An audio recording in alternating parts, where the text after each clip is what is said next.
வந்தனம் good morning. எல்லாரும் எப்படி இருக்கீங்க? நல்லா இருக்கீங்க நம்புறேன். இந்த வாரத்தோட சண்டே எபிசோட முக்கிய நிகழ்வுல என்னென்ன பார்த்துருவோமா? முதல்ல அண்ணன் வந்தாரு. ஒவ்வொருத்தரையும் எந்திரிச்சு நிற்க வச்சு கேள்வி கேட்டாரு.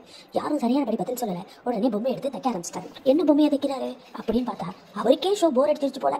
அதனால அதாவது கண்டஸ்டன்ஸை அடிக்கிற போர் எல்லாத்துக்கும் நாம அவங்களுக்கு பதில் சொல்றது பதிலாக ஒரு பிஞ்ச பொம்மையை தைச்சா அதே உருப்படியான நேரம் அப்படின்றத சொல்லாமல் சொல்கிறாரா? உங்களை இந்த மாதிரி குத்தி எடுக்க முடியல, உங்கள் வாயை இந்த மாதிரி தைக்க முடியல, அதனால இந்த பொம்மையை தைக்கிறேன் அப்படின்னு நினைக்கிறாரா? என்ன மக்களுக்கு சொல்ல வர்றாருன்னு எனக்கு தெரியல. உங்களுக்கு தெரிஞ்சால் சொல்லுங்கள்.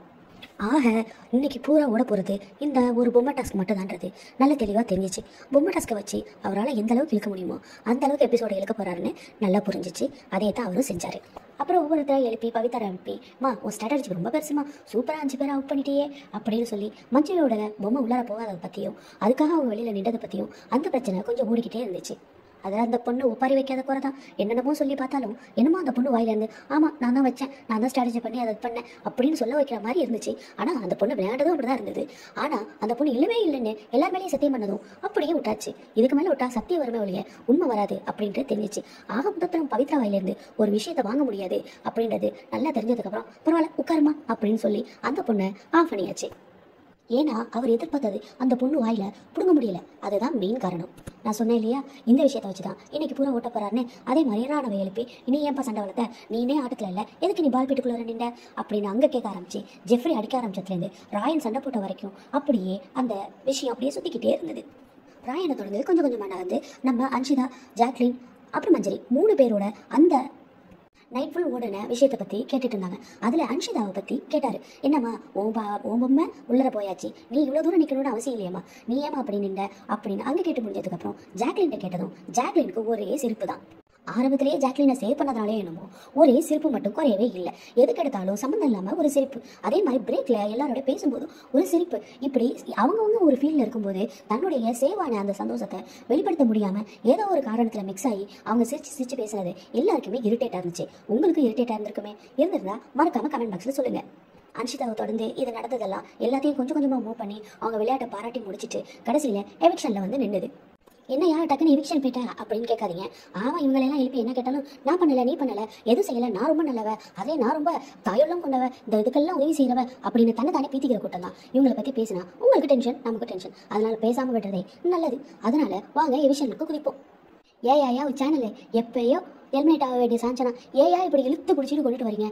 மக்களுக்கே இவ்வளோ இரிட்டேட் கொடுக்குது. ஆனால் உங்களுக்கு காசு பார்க்குறது தான் முக்கியமா?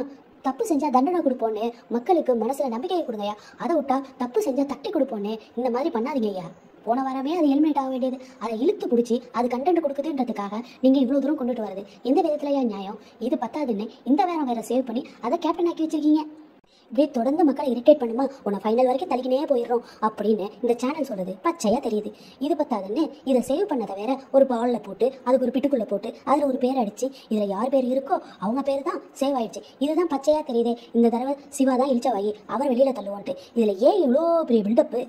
மொத்தத்தில் சிவாவை ஹெல்மெட் பண்ணிட்டாங்க. அந்த மனுஷனும் பாவம் ஒரே ஃபீல் ஆகி பிக் பாஸ் வீட்டு கதவு படி எல்லாத்தையும் முத்தம் கொடுத்து அதுக்கு ஒரு விடைபெற்ற அந்த விதம் கொஞ்சம் சேடாக தான் இருந்தது. மனசு கஷ்டமாகவும் வருத்தமாகவும் இருந்தாலும் நல்லா விளையாடுறவங்களெல்லாம் வெளியில் அனுப்பிட்டு மொக்கையாக பண்ணிட்டு இருக்கவங்களெல்லாம் உள்ளே வச்சிருக்கிறது தான் ஏன்றது புரியலை. அடுத்த வாரமாவது இந்த சாஞ்சனா வெளில தள்ளுவாங்களான்னு யோசிச்சோம்னா கேப்டன் ஆக்கி அழகு பார்ப்பாங்க போல இருக்கே. அடுத்து என்ன, சிவா ப்ரோ எல்லாருக்கும் பாய் பாய் சொல்லிட்டு வீட்டுக்கு கிளம்புனது தான் நேற்றைய நிகழ்வு. இதுக்கு மேலே சுவாரஸ்யமாக இந்த வீட்டுக்குள்ளே ஒன்று நடந்துச்சுன்னா ஒன்று நடந்ததுங்க. எல்லாம் முடிஞ்சு நைட் டைம் அவங்க திங்ஸ் எல்லாம் வந்துட்டு இருக்கும்போது உட்காந்து எல்லாம் அவங்களோட அரேஞ்ச் பண்ணிட்டு இருந்தாங்க. அப்போது பீத்தல்லையும் பீத்த பெரிய பீத்தலா சாஞ்சனா சொல்லிச்சு பாருங்க, நான் 8000 ஷூவை கொடுத்து விட சொன்னால் இவங்க என்னன்னா எனக்கு 2000 ஷூவை கொடுத்துருக்காங்க. இது அந்த படத்தில் வந்த ஸ்பான்சர் அப்படின்னு அந்த படத்தை மட்டுமே சென்சார் பண்ணிட்டாங்க. இவங்க சென்சார் பண்ணாலும் நமக்கு தெரியாதா என்ன படம்னு?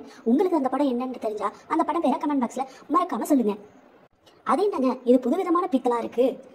இத்தனை சீசன்லையும் எலிமினேட் ஆகிட்டாங்கள கொஞ்ச நேரமாவது அவங்கள பற்றி பேசிகிட்டு இருப்பாங்க. அவங்களுக்கு பிடிச்சிச்சோ பிடிக்கலையோ அனுப்புனவங்களை நினச்சி அழுதவங்களும் இருக்காங்க, ஃபீல் பண்ணவங்களும் இருக்காங்க, 2 நாள் சாப்பிடாம இருந்தவங்களும் இருக்காங்க. ஆனால் இந்த சீசனில் தான் எலிமினேட் ஆன யாரை பற்றியுமே பேசுகிறதும் இல்லை, அவங்கள பற்றி கவலைப்படுறதும் இல்லை. வெளியில் போயிட்டாங்களா போகட்டும், அதுக்கு தானே நம்ம விளையாண்டோம் அப்படின்னு தொலைஞ்சா தொலையுதுங்க, இதுங்க தொலையா தானே இவ்வளோ கஷ்டப்பட்டோம் அப்படின்ற ரேஞ்சுக்கு எல்லாரும் நடந்துக்கிறது தான் கொஞ்சம் நல்லா இல்லாத மாதிரி தெரியுது. உங்களுக்கும் தோணுதா? அப்படியாகப்பட்டது இப்படியே கண்டினியூ ஆகி கடைசியில் யாரை இந்த வாரம் நம்ம போட்டு தள்ளுறது அப்படின்ற டிஸ்கஷனில் நைட்டு இறங்கிட்டாங்க. இவ்வளவு தாங்க இந்த சண்டையில் நடந்த அந்த சண்டை. மொத்தத்தில் மொக்கையாக முடிஞ்சிச்சு சண்டே, அவ்வளோதான். இதுக்கப்புறம் என்ன பண்ணுறது, நாமளும் எழுத்து சத்திட்டு நாமளும் போகிறது தான் பெட்டர். அடுத்து என்னங்க, இன்னைய நிகழ்வில் ஏதாவது இன்ட்ரெஸ்டிங்காக இருந்தால் நான் வீடியோ போடுறேன், நீங்கள் மறக்காமல் சப்ஸ்கிரைப் பண்ணிக்கோங்க.